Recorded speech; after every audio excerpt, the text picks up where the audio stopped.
آج لوگ کہتے ہیں ہم پریشان ہیں، ہر بندہ پریشان ہے، کاروباری مشکلات ہیں، رزق کی مشکلات ہیں، صحت کے حوالے سے مشکلات ہیں، کوئی اور پریشانیاں ہیں۔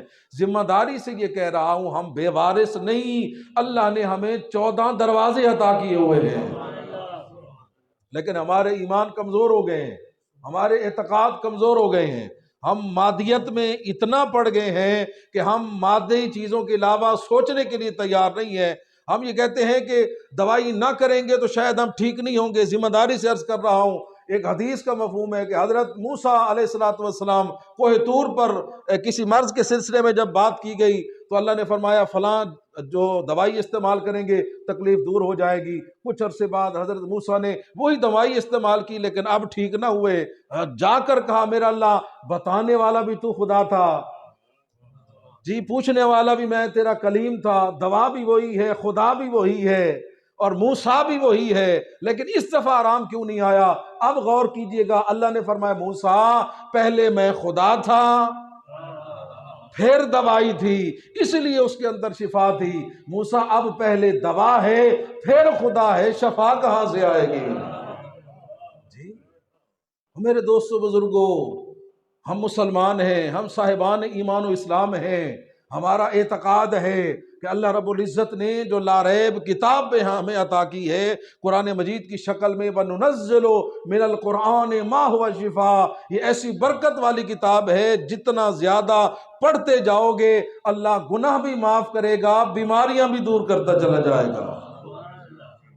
ہاں ہم نے قرآن پڑھنا چھوڑ دیا، ہم نے علماء کے پاس بیٹھنا چھوڑ دیا، جب کوئی قصیدے ہوں نعتیں ہوں تو صحیح بسم اللہ 500 ہزار تو تلے ویل ہی کوئی نہیں، جڑے ویلے مولوی دی واریاں دیئے بندہ کچھ دیون واسطے تیار نہیں ہوتا، اور تیار نہیں ہوتا اور بات ہے سننے کے لیے بھی تیار نہیں ہوتے۔ یاد رکھیے گا جنہوں نے قرآن آل محمد کے قریب کرنا تھا ان کے قریب نہیں ہوں گے تو ہمیں یہ چیزیں بتائے گا کون؟ پریشان تھی گئے وے جی، یہ حقیقت ہے، میں نے خود پڑھا ہے حدیث صحیحہ کے اندر معصوم فرماتے کسی تکلیف کا شکار ہو انگلی رکھ کر 100 آیتیں پڑھو۔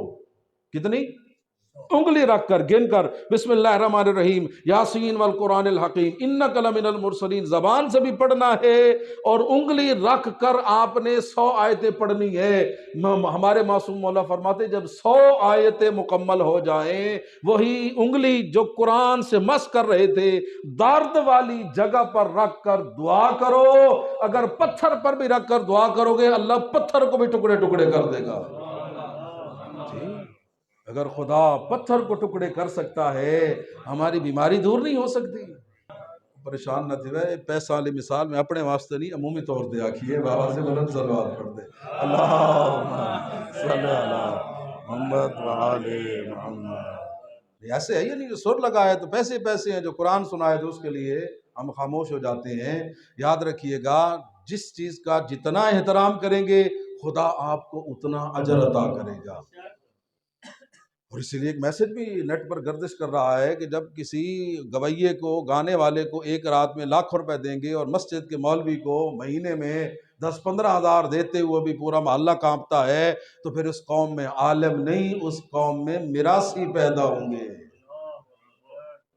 علم سے محبت کریں، علماء سے محبت کریں، قرآن سے محبت کریں تاکہ خدا آپ کو دنیا آخرت کی خیر عطا فرمائے۔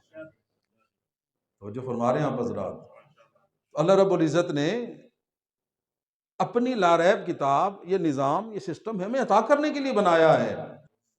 عبدی اتنی اجعل کا مثلی، میرا بندہ تو میری اطاعت کر میں تجھے اپنے جیسا بنا دوں گا۔